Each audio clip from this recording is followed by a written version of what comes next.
2 Corinthians 4:8. We are hard-pressed on every side, but not crushed. Perplexed, but not in despair. Maraming suliranin, maraming pressure na nagmumula sa iba't ibang dako, pero hindi naman tayo nagkakadurog-durog.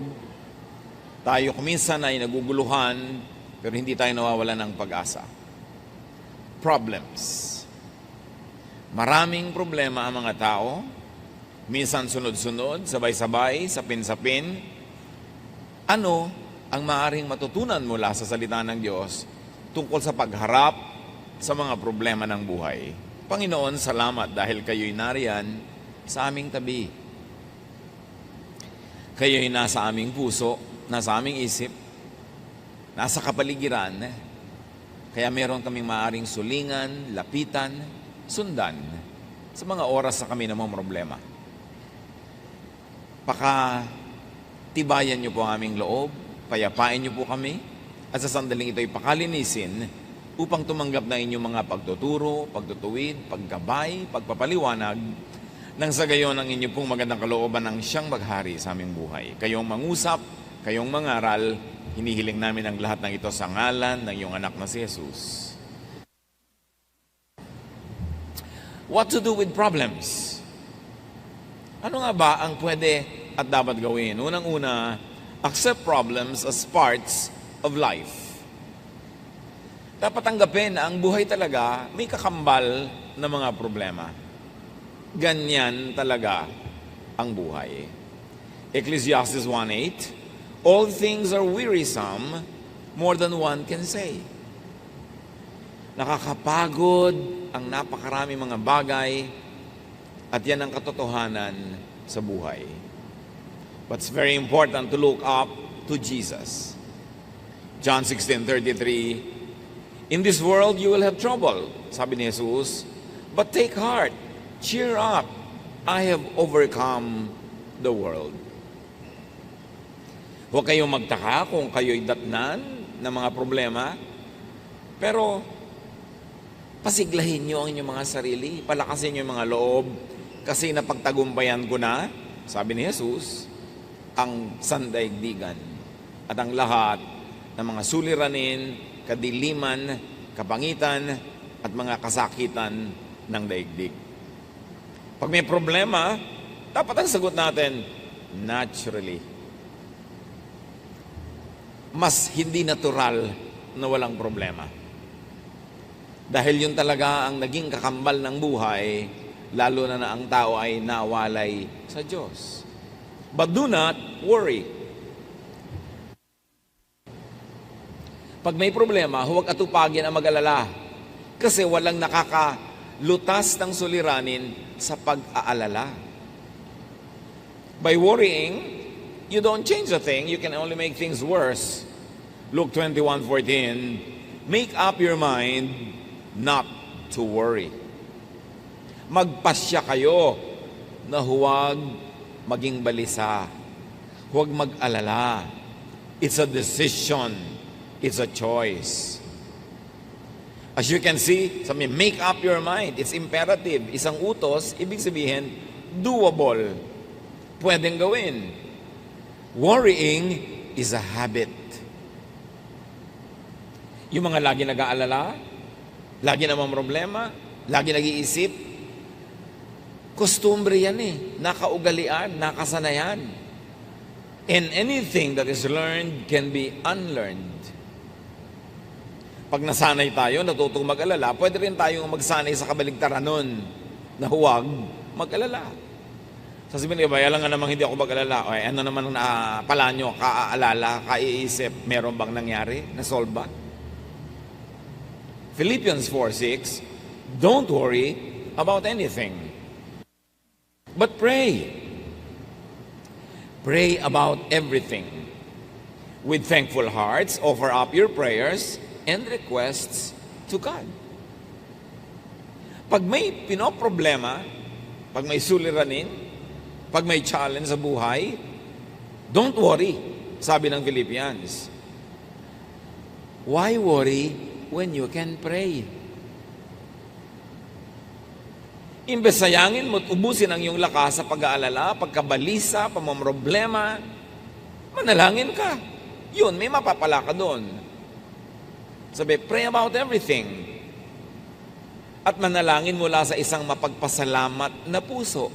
Kahit may problema ka, magpasalamat sa mga dapat ipagpasalamat. So, ina-acknowledge mo, tinatanggap mong may problema ka, pero mas tinatanggap mong mas malaki naman dapat ipagpasalamat sa Diyos. May problema ako dahil meron akong utang na babayaran, wala pa akong pera. Pero magpasalamat ka, buhay ka pa. Pwede ka pa maghanap buhay. May solusyon pa yan. At biruin mo, may nagpautang sa'yo. Di ba malaking pasalamat yon na may nagtiwala sa'yo? Na nung nangangailangan ka, may nagpautang sa'yo, so nakaligtas ka sa pangangailangan na yon.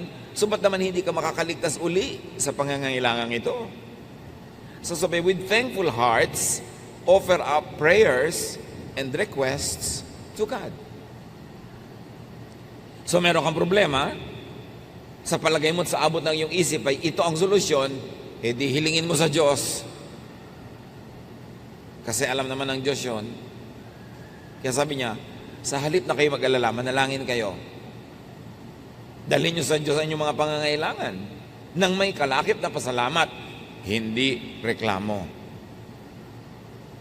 Marami kasi humihiling nga sa Panginoon, pero ang kasama reklamo, in the spirit of reklamo.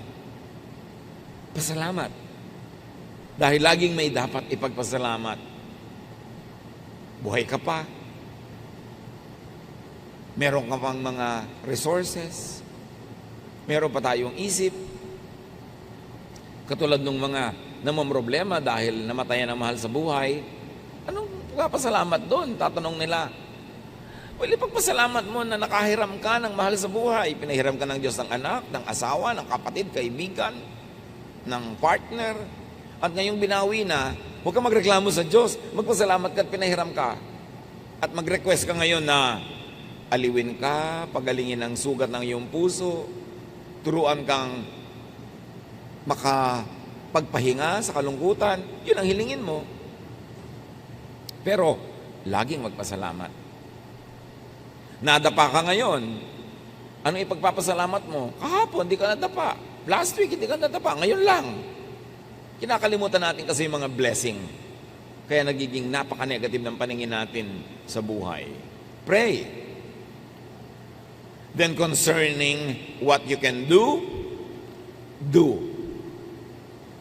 Concerning what you cannot do, leave it up to God. Matapos manalangin, matapos na huminga sa Diyos, matapos na mag-unburden sa Diyos, humiling, mag-isip na.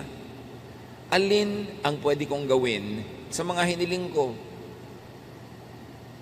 Lord, bigyan niyo po ako ng income. O ano pwede kong gawin? Pwede ba ako magtinda? Pwede ba ako mag-buy and sell? Pwede ba akong mamasukan? Then gawin mo na. At yung hindi mo kayang gawin, yun ang ipasa Diyos. Dalawa lang naman ang pwede natin gawin sa buhay. Yung kaya at yung hindi kaya. Yung kaya ay kayanin, gawin na agad. At yung hindi kaya, yun ang ipasa Diyos. Ang problema sa marami, yung kaya nila ipinapasa Diyos. Kaya hindi dumadating ang solusyon. Because God will not do for you what God has empowered you to do. Nakita niyo si Pedro nung nakakulong, bibitayin kinabukasan, nagpadala ang Diyos ng anghel sa kulungan. Anong ginawa ng anghel? Ginising si Pedro at pinatayo. Hindi binuhat kasi kaya ni Pedro ang tumayo. Nilagot ng anghel ang mga kadenang bakal. Bakit? Kasi hindi kayang gawin niyo ni Pedro. At sabi niya kay Pedro, magbihis ka. Lalabas tayo sa kulungan ito. Hindi siya binaby-baby at binihisan. Kasi kaya niya magbihis. Pagkatapos binuksan ng anghel ang pinto ang bakal, kasi hindi kayang gawin niyo ni Pedro. At sabi ni ang anghel, maglakad ka na, umuwi ka na. Hindi siya binuhat. Kasi kaya niya maglakad. Sa pag-solve natin ng mga problema, mga kapatid, una niyong isipin, what can I do? What has God empowered me to do? Ano mga ibinigay sa akin ng Diyos para ko ito ma-solve? At gawin.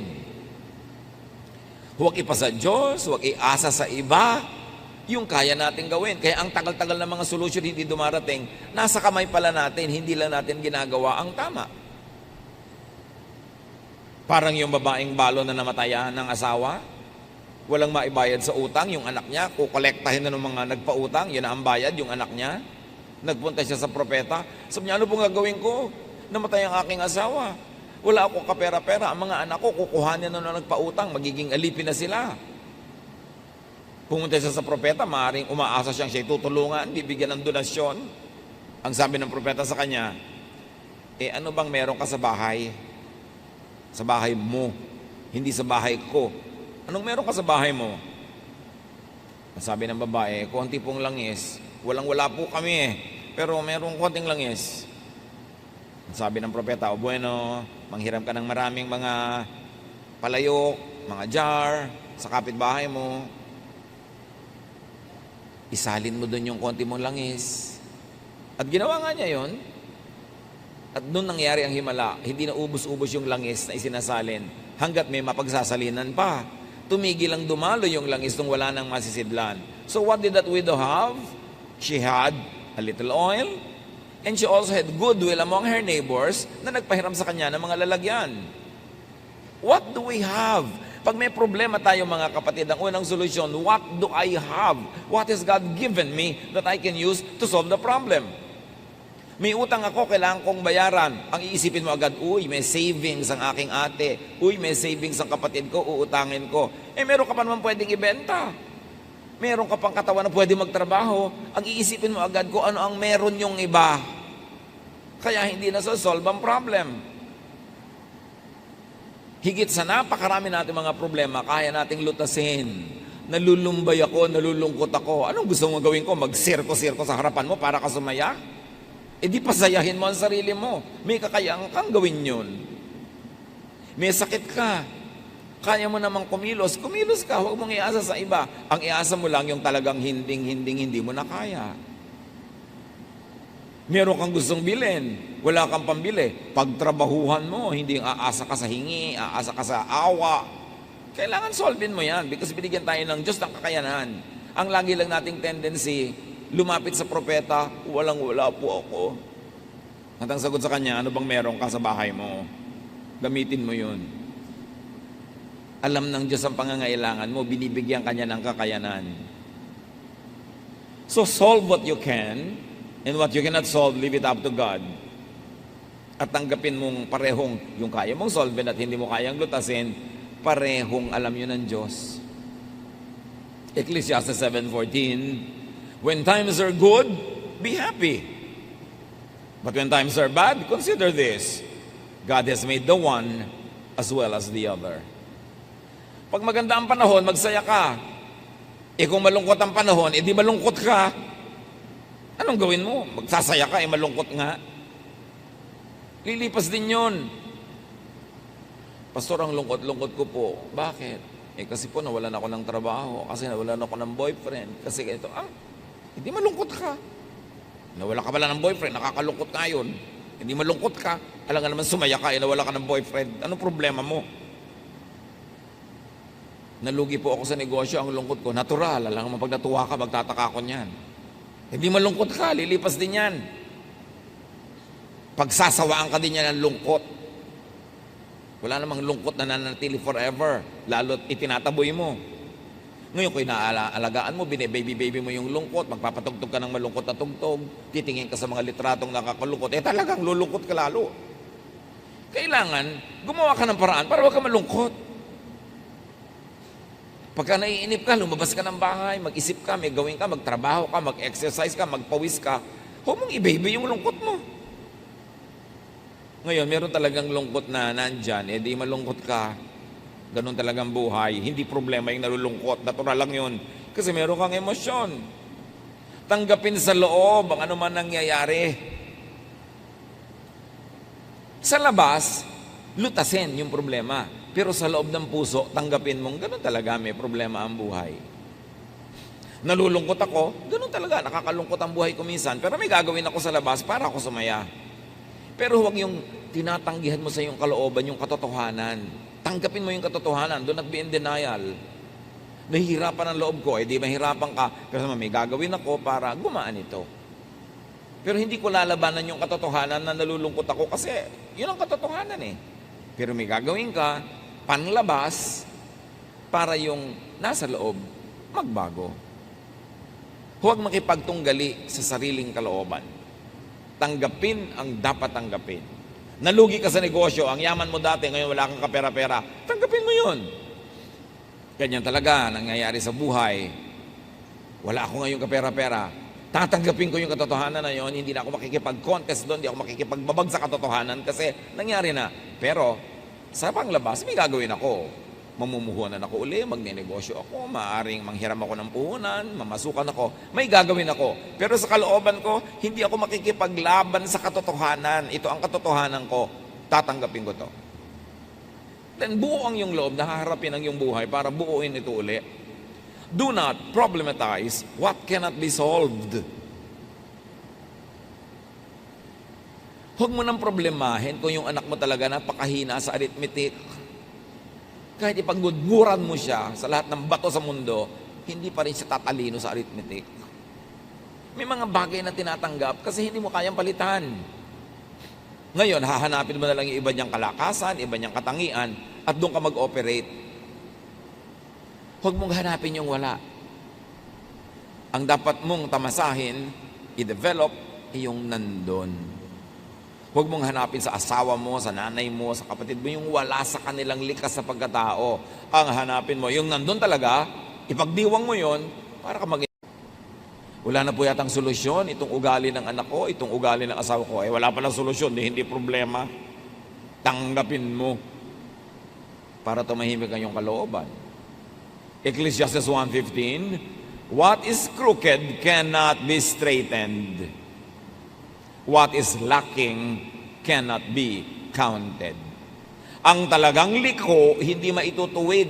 Nilikha talaga yun, sinadyang liko. Huwag mo nang tuwirin. Yung pag tinuwid mo yun, dun mali. Kasi liko talaga yun. At yung wala, huwag mong hanapin. Yung wala, wala. Lalong-lalo yung mag-asawa na ini-expect mo, pupunta sa event, nakita mo, husband lang o wife lang, hinahanap mo pa, nasaan ang wife mo? Nasaan ang husband mo? Gusto mo sabihin, nag-away kami kanina, hindi ko kasama ngayon. Gusto mo pang marinig yun. Huwag ka naghahanap ng wala. Lalo sa mag-asawa. Pag wala yung isa, alam mo na, either talagang may ginawa o nag-away sila. Gusto mo pang uriratin, bakit wala? Huwag nyo nang hinahanap ang wala. Why struggle? Why stress yourself? Do not problematize a non-problem. Just accept it and live with it. Kahit sa anatomy ng katawan ng tao, meron ka talaga hindi kayang baguhin eh. Tanggapin mo, ipagdiwang mo. Ang lapad-lapad-lapad po ng noo ko. Paano naman natin pakikitirin ang noo mo? Magbabawas tayo ng bungo mo. Patugan mo ng plato. Lagyan mo ng florera, lagyan mo ng drawing, gawin mo. Celebrate it instead of worry about it. Pero mo ang lapad ng noo mo. Pwede ng reflector yan pagka may madilim. So, bakit mo pinaproblema yun? Hindi mo naman kayang palitan. Matthew 6:27, can any one of you, by worrying, add a single hour to your life? Sa pag-aalala nyo ba naman ba, kaya nyo dagdagan kahit isang oras man lang ang buhay nyo? The obvious answer is no. And the obvious lesson is, so why worry? Nasa abroad po ang asawa ko, 1 taon pa bago bumalik, lungkot na lungkot po ako. Di gumawa ka ng paraan para huwag ka malungkot. Kasi hindi pa naman talaga babalik yun hanggang hindi bakasyon. O pauwiin mo na lang, ay naku, paano naman po ang remittance? Yun pala, huwag ka malungkot dyan. May remittance ka naman pala Gumawa ka ng paraan. Huwag yung gusto mo ng may remittance, gusto mo pa nandiyan pa siya at hindi ka pa nalulungkot. You cannot have your cake and eat it too. Maraming lungkot natin, self-made, self-manufactured. Tanggapin mo. Nagpasya kayo na mag-a-abroad siya ng ilang taon, tanggapin mo na ganun yun at magpakatino ka sa buhay, magpakatino siya sa buhay para sa oras ng pagbabalik niya, nandiyan ka pa. O babalik pa siya. Ayusin. Ecclesiastes 8:17, no one can comprehend what goes on under the sun. Despite all their efforts to search it out, no one can discover its meaning.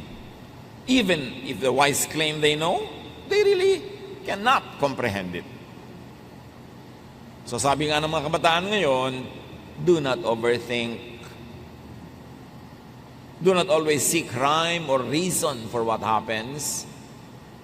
Hindi lahat may dahilan, hindi lahat may sense. Meron pang isa, naku, nagkasala po kami ng boyfriend ko. Namatay po yung tatay niya. Dahil po kaya nag-commit kami ng kasalanan ng boyfriend ko. Sabi ko, anong ibig bang sabihin? Gano'n ng Diyos. Nagkasala kayong dalawa, pinatay yung tatay niya. Ano naman klaseng pagtingin mo sa Diyos? Eh di dapat kayo ang pinatay.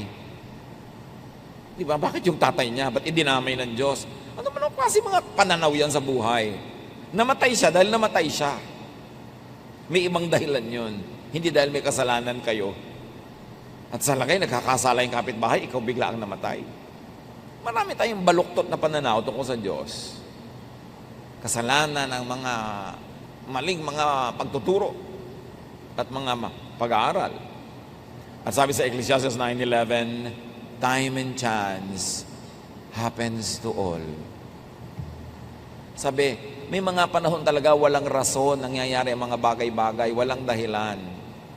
Swerte-swerte, malas-malas. Yun talagang ibig sabihin ng Ecclesiastes 9:11, ha? Huwag kayong matakot sa word na swerte, malas. Ecclesiastes 9:11, yung ibang version sabi, some really have their portion of bad luck. Yung ginawa ang tama, ginawa lahat ng mabuti, pero hindi pa rin nagtagumpay, time and chance happens to all na yun. Huwag mong sobrang sisihin ang sarili mo, sisihin ang iba, sisihin ang lola mo, sisihin ang mga Kastila, mga Hapon. Talagang nangyayari ang mga bagay-bagay kung minsan na wala namang maisip kang dahilan. Tanggapin mo na lang. Don't overthink. Then do what you can. 1 Samuel 10:7, do what must be done. May kailangan kang kausapin mo. May kailangan kang pakiusapan mo. May kailangan kang singilin mo. Do what you can. At napaka-importante, do for yourself what the occasion requires. It's the same verse, said in another version. 2 Timothy 1:7, for the Spirit God gave us does not make us timid, but gives us power. Ang ibinibigay daw sa ating Espiritu ng Diyos ay yung hindi nagiging mahiyain ka, dungo, kimi. Ang Espiritu ang ibinibigay ng Diyos ay nagbibigay sa ng kapangyarihan. Kapangyarihan magsalita, kumilos, gumawa, makipag-negotiate para masolve ang yung mga problema at magawa ang mga dapat gawin. Yung nahihiya ako, hindi yan galing sa Diyos. Yung mahiyain, kimi, hindi yan gift ng Diyos. Because it will limit you. Ang Espiritong ibinibigay ng Diyos ay nagpapalakas ang loob. Espiritong nagpapatapang. Hindi para gumawa ng mali, kundi para gumawa ng tama. Para itama ang dapat itama. And then for what you cannot do, seek and get help to solve the problem or to remove or nullify the problem. Merong dalawang tao, parehong may problema. Yung isang widow, babaeng balo, nakademanda siya at ipapatalo siya ng judge dahil yung judge nabibili. So ang problema ng widow, paano ako mananalo sa case na dapat ko naman talaga ipanalo? So binigyan niya ng problema yung judge. Kinulit niya ng kinulit. Sa problema ng judge, pinapanalo na siya. So parehong na-solve ang problema nilang dalawa. Pero meron kang dapat gawin. Kung kimi-kimi ka, widow-widow ka, matatalo ka sa kaso. Luke 18:3-5. There was a widow in the town who kept coming to him with the plea. Kwento to ni Jesus. Grant me justice against my adversary. For some time, he refused. But finally, he said to himself, even though I don't fear God or care what people think, Yet because this widow keeps bothering me, I will see that she gets justice so that she won't eventually come and attack me. So pareho may problema. Yung nakademanda, problema niya, dapat siyang manalo. So binigyan niya ng problema yung judge, kinulit niya ng kinulit, hanggang para wag na lang siyang mainis. Pinapanalo na niya dahil dapat naman talaga manalo. Solve ang problem. So, may napapala yung mga nagsisikap talaga, may ginagawa. At kung talagang laging may nanggugulo sa'yo, ibigay mo na yung gusto para ka matahimik. Kapatid mo, inaagaw sa'yo ang minana ninyong paso sa namatay ninyong magulang, ibigay mo na ang paso para ka matahimik. Kesa ang gulo-gulo. Alam niyo ba na pati ang katahimikan ay binibili? May nanggugulo sa'yo, bigay mo yung gusto, it has a cost. Pero mas mahalaga ba yon kesa sa kapayapaan mo, katahimikan? You pay even for your peace. And whenever you can pay anyway, go for peace. Mas tahimik ang buhay. Nag-aaway kayo. Gusto nyo magkasundo pareho, alam nyo yon. Pero somebody, dapat mauna. Magbaba ng pride at bumate. Hindi ikaw na para matahimik na kayo. Kasi pagka pinauna mo pa siya, ayaw pa niya, ang tagal-tagal, pareho lang kayo nalulugi. Mauna ka na. Di tahimik kayo. Ang hinihintay lang naman nun, isang text, isang bate, isang ano, tapos na. Huwag na magpataasan ng pride para tahimik. And then what you cannot do or solve, accept as unsolvable, undoable, unachievable at the moment. At the moment. Pag hindi mo kayang lutasin, hindi mo alam ang solusyon, tanggapin mo na lang na hindi ito malulutas sa ngayon. Sa ngayon lang.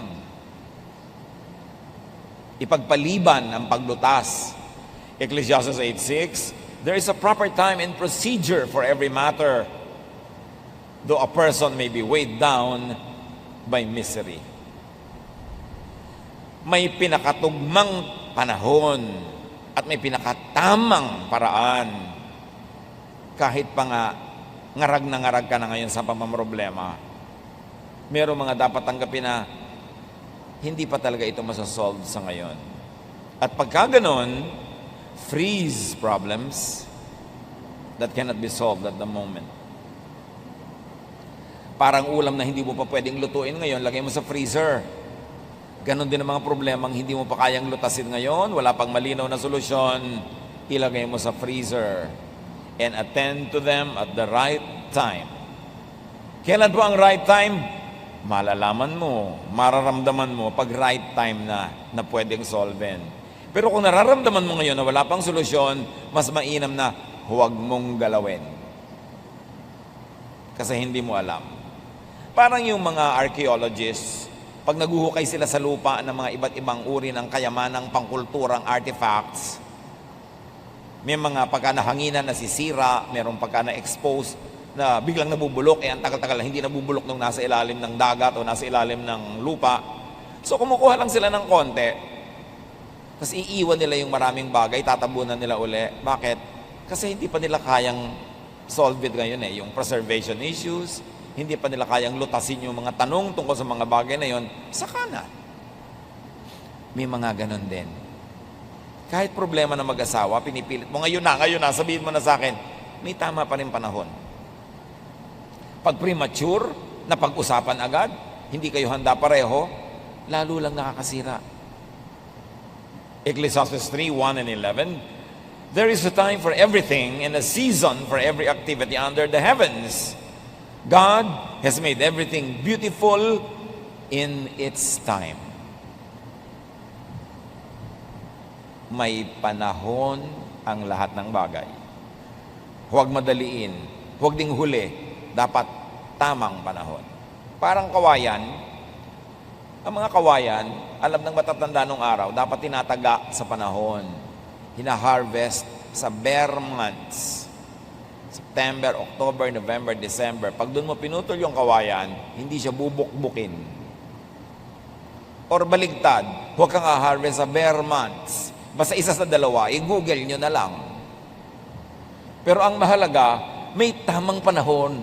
Pati pagputol ng kawayan, may tamang panahon kung kailan mo papagalitan yung dapat pagalitan, sitahin yung dapat sitahin. May tamang panahon para ituwid ang isang maling bagay, may tamang panahon. Hindi lahat ng tamang gawin, kahit anong oras, ay tamang gawin yon. May panahon pa rin. Kaya mahalaga, pag mainit ang ulo mo, galit na galit ka, huwag ka muna kumibo. Dahil definitely, hindi yun tamang panahon. Bakit? Aandar yung init ng ulo mo. Ang uuwian ng usapan, away, hindi solusyon sa problema. Di ba kaya mo siya kakausapin para ma-solve? Pero kinausap mo, lalong lumala. Nagbatuhan na kayo ng refrigerator, ng kotse. Ba't pa kayo nag-usap? Buti pa, wag na lang, saka na. May tamang panahon. Pag mainit ang ulo mo, pag galit ka, pag gutom ka, hindi yun tamang panahon. Importante. God has made everything beautiful in its time. Kahit bata, gusto mong ipanganak na, 2 months pa lang, abortion ang tawag doon. Dapat 9 months. Ngayon, 13 months na, sobra na yun. Paglabas, may bigote na. Dapat tamang panahon. Lahat ng bagay. Kaya kahit may gusto kang kausapin, good ba ang timing ko? Tama ba ang panahon? Kasi pag nagtapat-tapat ang mga bituin, ang mga puno, ang mga ilog, sa tamang panahon, madali ang mga bagay. Kaya alam mo, pagkamali ang panahon, hirap na hirap ka. Kahit magnenegosyo ka, laging hirap na hirap ka, baka hindi ito ang tamang panahon para magnegosyo ako ng ganitong bagay. Kasi pag tama yung panahon, maluwag, madali. Be still when you don't know what to do. Let God move. Psalm 46:10. Be still and know that I am God. Pag lagi kang may ginagawa, lagi kang busy, lagi kang maingay, hindi mo nadidinig ang Diyos. Hindi mo nararamdaman ang Diyos, hindi mo nakikita kumikilos ang Diyos. Ngayon, kung may problema ka, hindi mo alam ang gagawin, dapat wala kang gawin. Ha? Wala po akong gagawin? Hindi mo nga alam ang gagawin. So, pag may ginawa ka, mali ang magagawa mo kasi hindi mo alam ang gagawin. Pagka, pastor, hindi ko po alam ang gagawin ko. Ano pong gagawin ko? Ulitin mo sinabi mo, hindi ko po alam ang gagawin ko. Ano pong gagawin ko? Hindi mo pala alam, di wala kang gagawin. Manahimik ka. There are problems that get solved by themselves over time. Parang sugat. Hayaan mo lang yan, gagaling yung mag-isa. Huwag mong kutkutin everyday. There are problems that get solved by not solving them, by not interfering with them. Aandar yan mag-isa, hahanap yan ng solution. There are problems that get solved with the passing of time. Panahon lang pala ang makakalutas dyan. Hindi pakikialam natin, panahon. And there are problems that get solved with the rearrangement of the universe. Okay, inaasma ka lagi, pero buwan kasi ng mga pollen. Pagka pala hindi na buwan ng mga pollen na lumilipad sa hangin, mawawala na yung asma mo. Nasosolve sa paglipas ng panahon. And there are problems that get worse pag pinakialaman mo sa maling timing. Tandaan niyo mga kapatid, pag walang magandang option, pag walang katanggap-tanggap na choice na gawin, be still. Don't do anything. It is the best. Siyempre, dapat kang makiramdam kasi baka naman dapat may gawin ka na, wala ka pang ginagawa. At kung kailan wala kang dapat gawin, doon ka may ginagawa. Mali ng mali. Dapat ang tao nakikiramdam. Be discerning. Be spirit-led. And if you are not gifted with great discernment, magpapayo kayo, humingi ng tulong sa mga taong gifted with discernment. Kakausapin ko ang anak ko tungkol sa boyfriend niya na ayaw ko. Pero tama ba ang timing? Tanungin mo yung kapatid mo, yung pinsan mo, okay bang kausapin ko yung anak ko? Anong tingin nyo? Get some opinion of people who are godly, whose decisions have been proven by time to be correct. And do not over-focus on the problem. Kahit may problema ka, dapat tuloy ang buhay. Uy, may kasalan ng pinsan natin. May problema ako eh. Masasolve mo ba by not attending? Hindi. Halika na, umattend na tayo. Tuloy ang buhay. Ilagay mo yung problema mo sa isang kahon. Balikan mo na lang mamaya. Pero dapat, tuloy ang buhay mo. Get and live a life in spite of the problem. Pag bawat problema, titigil kayong mabuhay, naubos na ang inyong deadline ng life on earth, wala pa nangyari sa inyo. Kasi everyday, titigil kayong mabuhay, basta may problem. So tuloy ang buhay, yun lang part na may problem na yun, ang inyong ilagay sa isang sulok, sa isang lugar, hanggang balikan nyo. Make and enjoy breaks from problems. Lalo kung ang dami niyong problema, mga kapatid, umimbento kayo ng kasiyahan, umimbento kayo ng recess, umimbento kayo ng pahinga para makaipon uli ng lakas. And because of distance, we get illumination. Nagkakaroon ng kaliwanagan ng ating isip pag medyo lumalayo-layo tayo sa iritasyon, sa problema. At pagbalik natin doon sa problema na yon, mas malinaw ng ating isip. Ecclesiastes 5:3, a dream comes when there are many cares. Kaya pag lagi kami iniisip, problema, nagkakandabangungot ka, marami ka napapaganipan na nakakapagpasakit ng ulo. So do not always rely and believe in dreams. Kasi pag ang tao lagi nag-iisip, talagang mananaginip. Hindi lahat ng panaginip ay galing sa Diyos. Kung minsan, isip ka lang kasi ng isip, kaya tulog ka na, umaandar pa yung isip mo, doon sa lagi mong iniisip. Hindi naman common at pag natutulog ka nga, nawawalan ka ng control sa brain mo umaandar siya mag-isa. Kaya yung mga laging pinag-iisip mo habang gising ka, aandar yun pag nananaginip ka. Hindi lahat yun galing sa Diyos. Isang guni-guni. Bungang isip. Kaya kailangan ng tao, mas may problema tayo, mas gumawa tayo ng paraang sumaya. O sumaya-saya man lang kahit konti.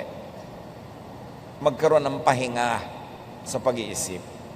Ecclesiastes 7:8, go, eat your food with gladness and drink your wine with a joyful heart.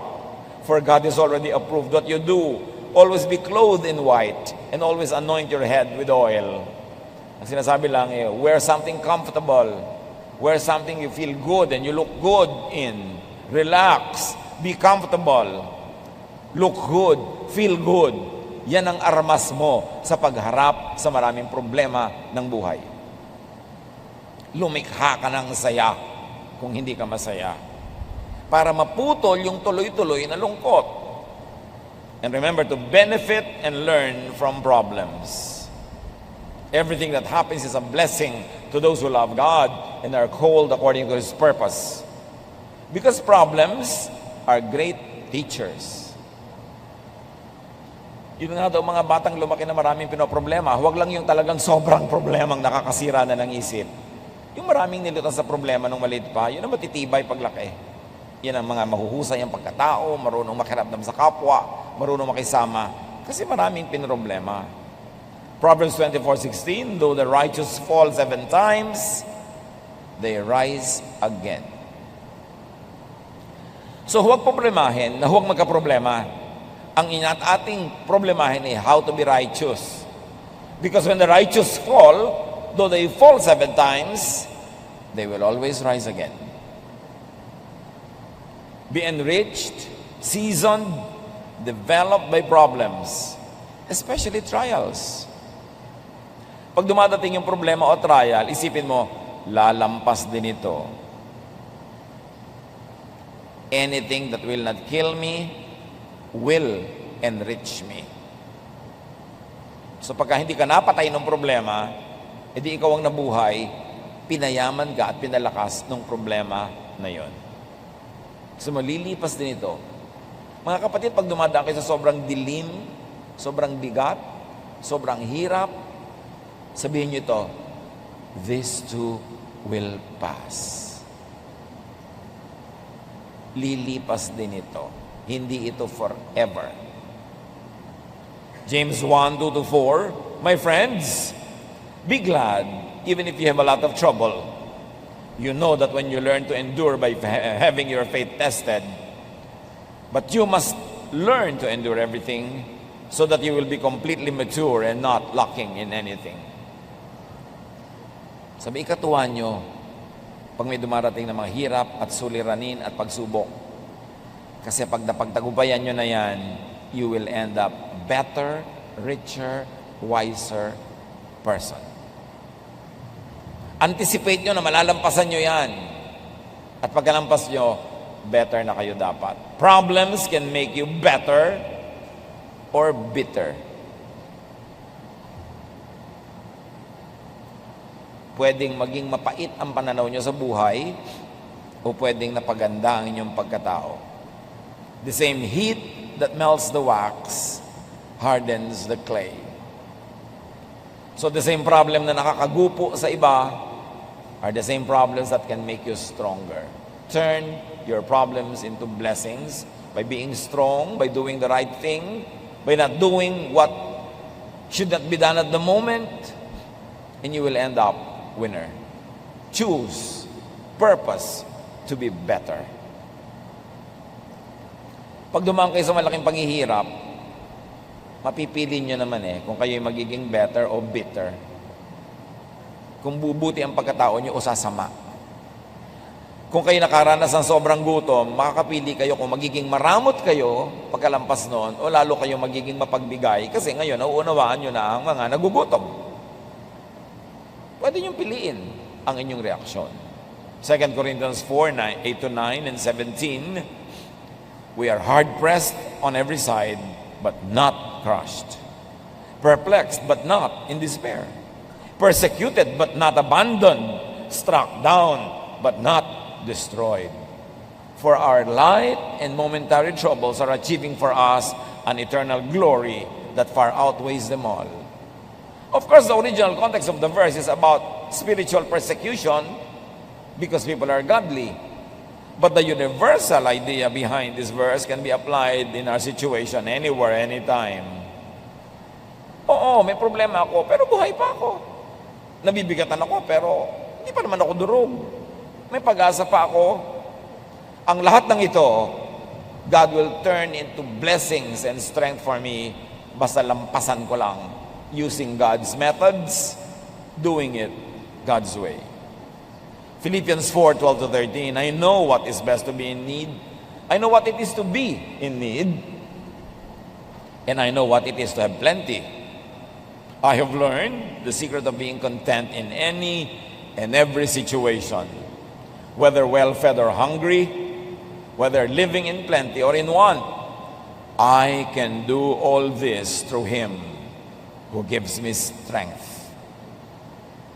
So sa meron at sa wala, sa marami at sa konti, sa malamig at mainit, sa hirap at ginhawa, malalampasan ko ang lahat ng ito dahil pinalalakas ako ni Jesus. Yan ang dapat wag lilimutin. And then avoid and minimize possibilities of having problems. Kanina, how to face problems. Ngayon, paano nga pa ba natin mapapakonti ang posibilidad na magkaroon tayo ng maraming problema? O matalo tayo ng problema? 1, empower, strengthen, enrich yourself. Ang daming problema, pera lang ang katapat. So, para maghanda tayo sa mga darating na problema, make money. Save money, invest money, earn money. Kasi maraming problema, talaga, may katapat na peso sign. Ecclesiastes 11, 1-2 or 6. Ship your grain across the sea. After many days, you may receive a return. Mag-export ka daw, magtinda ka. At pagkalipas ng ilang araw, may tubo ka na. Invest in 7 ventures. Yes, in 8. You do not know what disaster may come upon the land. O mag-invest ka pero mag-diversify. Magtayo ka ng maliit na tindahan, mamuhunan ka, mamasukan ka, ganito, magganon ka. Marami kang gagawin kasi hindi mo alam kung saan ka tutubo at saan ka malulugi. Alin ang magkiklik, alin ang hindi. Do not put all of your eggs in one basket. Kailangan, marami kang pwedeng asahan. Kasi sabi, hindi mo alam kung ano mga darating na mga hirap Pag marami kang paa, mas mahirap ka matumba. Kaya dapat, marami kang haligi, marami kang pinagkukunan. Sow your seed in the morning, magtanim sa umagang-umaga, and at the evening, let your hands not be idle, for you do not know which will succeed, whether this or that, or whether both will do equally well. So sa umaga, habang hindi pa mainit ang araw, magtanim ka na. At pagkatanim mo, mainit na ang araw, nasa bahay ka na, hanggang gabi, mag-hobby ka, mag-wood carving ka, magluto ka, magtinda ka, may gawin ka pa. Huwag mo lang asahan yung itinanim mo ng umaga, tapos matutulog ka na maghapon. Dapat marami kang ginagawa. Sabi ganon, kasi hindi mo alam kung alin sa mga ginagawa mo ang magtatagumpay. May mga anak ka, in-invest mo na lang sa isa, pinabayaan mo na yung lahat. Pero sure ka ba na yung isang yun ang magtatagumpay? Hindi natin alam. Dapat investan mo lahat, mahalin mo lahat. Kumisan ka, yung hindi mo pa inaruga ng bata, yung pa ang mag-aalaga sa'yo, pagtanda mo Hindi mo alam. So maging nice ka to everybody. Hindi mo alam kung sino sa mga tao sa paligid mo ang tutulong sa'yo pag nangailangan. Kaso, tulungan mo sila ng tulungan habang kaya mo. Hindi mo alam kung alin sa itinatanim mong buto ang tutubo. So, damihan mo ang tanim. Para masiguro ka. Kasi sabi nga natin, maraming problema, pera ang katapat. Hindi lahat, pero marami. Make money. Yan ang magandang preparasyon para pagdating ng problema, may lakas ka. Ecclesiastes 7:12, wisdom is a shelter as money is a shelter. Nakakakanlong ka sa karunungan, nakakakanlong ka rin sa pera. Mabuti na yung maraming pera, may karunungan pa, marami kang kanlungan. In Ecclesiastes 10:19, money is the answer for everything. Siyempre, may exaggeration involved, pero ang laki ng truth. Pera lang ang katapat niyan. Marami ka ng problema, di ba? At lagi nating sinasabi mga kapatid, kung ang problema ay may price tag, solvable. Ang mahirap na problema yung walang price tag. Kaya dapat ma-eliminate na yung may price tag, ma-solve mo na, may paghahanda ka dyan. And very importantly, how do you prepare for troubles in life? Make friends. Make allies. Dapat marami kang kaibigan, marami kang kakampi, para pagdating ng problema, may tumutulong sa'yo. Walang paghahanda sa problema, sa kasakitan, sa kinabukasan, yung mga taong nakikipag-away sa kapitbahay, nakikipag-away sa sariling mga kapatid, nakikipag-away sa mga katrabaho, kaaway ang lahat. Dahil darating ang problema, wala kang karamay. Nakakatiyak ka ba na lagi kang malakas? Na lagi mong kayang gawin ang mga dapat mong gawin? There are times in our lives when we live only out of charity, na nabubuhay lang tayo at nadudutungan ang buhay natin dahil sa awa ng iba. At dahil pwedeng dumating ang ganong pagkakataon, ang isang malaking paghahanda sa ganon, makipagkaibigan, makipagmabutihan, makipagkapwa-tao, makipagtulungan para magandang preparasyon yun para sa sarili mo rin pangangailangan. Proverbs 12:26, the righteous choose their friends carefully. In Proverbs 18:24, one who has unreliable friends soon comes to ruin, but there is a friend who sticks closer than a brother. Malaking kayamanan ng mga kaibigan na alam mong dadamayan ka. Napakalaking kahangalan na makipag-away kung pwede ka namang makipagkaibigan. Yung magtaray, magsungit, inihahanda mo ang sarili mo sa panahon na walang tutulong sa'yo. Yabang yan Kasi akala mo lagi mong kaya ang sarili, kaya mo maglakad, kaya mo bumangon, kaya mo tumayo. No. You don't know what a day may bring forth. Hindi natin alam kung ano ating sasapitin. Ecclesiastes 4:9-10, two are better than one, because they have a good return for their labor. If either of them falls down, one can help the other up. But pity anyone who falls and there's no one to help them up. Ang dalawa daw ay higit na mabuti ka sa nag-iisa lang. Dahil mas mag-e-enjoy sila sa buhay, magkakatulungan sila. Pag may isang nadapa, meron isang pwede magbangon.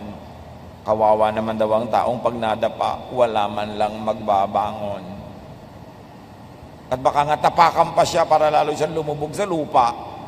Dahil bad record. Dahil walang pinakisamang mabuti. Obserbahan nyo yung mga namamatayan. Alam na alam nyo yung maraming kinaibigan, maraming naging relasyon, nakipagmabutihan, ang daming nakikiramay. At kitang-kita mo yung ano ba naman itong mag-ina na to na namatayan ng tatay at asawa. Wala man lang ni isang tao dito sa lamay. Wala kaya silang pinakisamahan? Hindi ba sila nakipagkaibigan kahit sino man?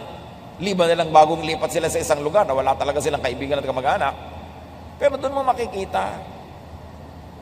Kaya alam nyo yung may church, tas active ka sa church, tumutulong ka sa church, active ka sumasali sa mga activities. Pag nakasakit kami, dumadalaw. Pag namatayan kami, nakikipaglamay. May mga nag-aambag, may mga tumutulong. Napakalaking social investment. Huwag na natin sabihin spiritual investment. Doon tayo sa mas mababa. Ang laking social investment kung active kayo sa church. Kasi makikita mo, pagka sa mga tao mga active sa church, pag namatayan sila, mas tumutulong pa yung mga ka-church kaysa mga kamag-anak eh. Mas naaasahan sa oras ng pangangailangan. Kaya dapat, lagi kayong involved, sumasali. Una, dahil meron tayong mas mataas na dahilan because the body of the Lord is the one that we should take care of and participate in. Pero kung gusto nyo lang maging social and practical level, kasi darating ang panahon, mangangailangan din kayo ng karamay. Mabuti na yung kayo nang nauunang dumadamay. Proverbs 19:4 and 6. Wealth attracts friends, but even the closest friend of the poor person deserts them.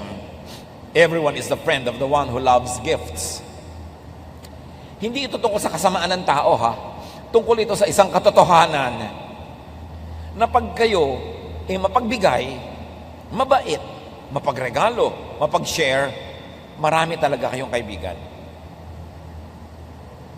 Kaya kayo mamimili.